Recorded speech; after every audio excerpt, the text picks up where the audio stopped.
Alright, this is a coolant sensor. Okay, this is for coolant sensor 1 of this Tiguan 1.4 TSI engine. You can see that is coolant temperature sensor.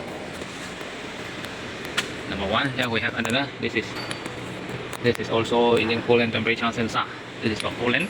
And one is actually for coolant, also engine temperature. The same thing, kind of same but a bit different. Okay. That's the location of this engine. Now we have another one is auxiliary. This is the auxiliary coolant pump for this the intercooling. So this is the intake manifold.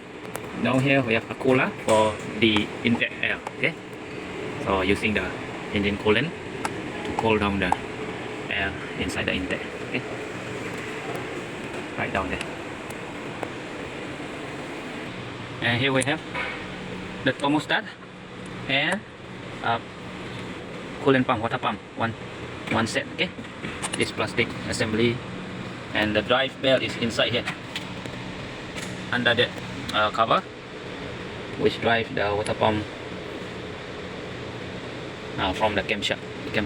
Okay, so this is the cooling system of this VW Volkswagen Tiguan engine 1.4. Okay.